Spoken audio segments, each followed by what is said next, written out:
Istanbul की तारीखी मस्जिद हागिया सूफिया में ज़ायरीन के लिए नए कवानीन। ये तर्क सदर रजब तैयब एर्दोगन के दिल के करीब एक मंसूबा था, लेकिन एक ऐसा मंसूबा जिसे बैन अल-अक़वामी तनक़ीद का सामना करना पड़ा।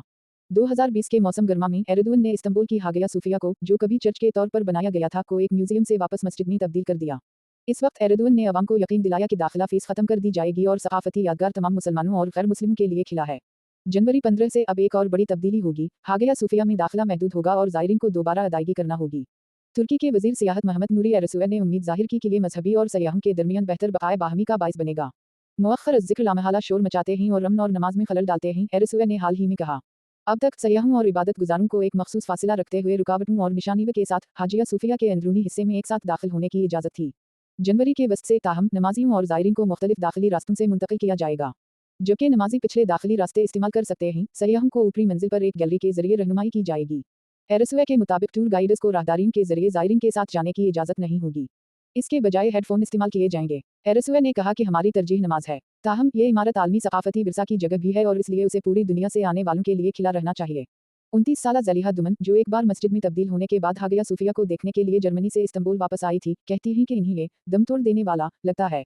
जब तक दाखिला ममनुआ तौर पर महंगा नहीं है, मेरे ख्याल में ये ठीक है, वो नए ज़वाबित का खैर मकदम करते हुए कहती हैं। तुर्की और हुकूमत को इससे फ़ायदा क्यों नहीं उठाना चाहिए? इस रकम को मज़ीद मजहबी मकामात के तहफ़्फ़ुज़ में लगाया जा सकता है।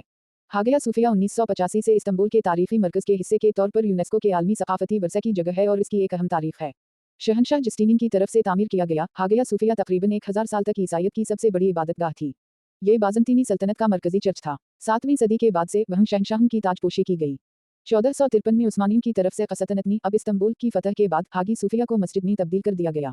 तुर्क जमहूरिया के बानी मुस्तफ़ा कमाल अतातुर्क के हुक्म से ये इमारत 1934 में 2020 के मौसम गर्मा तक म्यूजियम बन गई। कैथलिक के लिए सेंट पीटर्स बासिलिका की तरह हागिया सूफिया भी दुनिया भर के आर्थोडॉक्स ईसाइयों के लिए एक अहम अलामत है। इसके मस्जिद में तब्दील होने के बाद तनकीद बुनियादी तौर पर यूनानी आर्थोडॉक्स चर्च की तरफ से आई। यूनेस्को ने इस हकीकत पर भी तनकीद की कि ये फैसला मशावरत के बगैर किया गया है। दूसरी तरफ एर्दोगन के लिए मस्जिद के तौर पर साइट को दोबारा वक्फ करना एक बचपन का ख्वाब था, जैसा कि इन्होंने खुद कहा था, बल्कि मजहबी वोटरों के लिए एक रियायत भी थी। उस वक्त कुछ बैरूनी तब्दीलियां की गई थीं, मिसाल के तौर पर संगमरमर के फर्श पर सब्ज़ कालीन बिछाया गया था। सब कुछ वाज़ेह तौर पर यादगार की मकबूलियत में कोई कमी नहीं आई, ये कहा जाना चाहिए। सरकारी आदाद व शुमार के मुताबिक 2022 में तकरीबन 13.6 मिलियन लोगों ने हागिया सूफिया का दौरा किया, न सिर्फ यूरोप के सयाह। खासतौर पर इंडोनेशिया से ज़ायरीन की तादाद में इजाफा हुआ है। हागिया सूफिया के इमाम बिन्यामिन टोपोगलू ने 2023 में सरकारी खबर रसां एजेंसी अनादोलू को बताया। मुमिनीन मक्का की ज़ियारत से कबल अक्सर इस्तंबुल और हागिया सूफिया जाते हैं।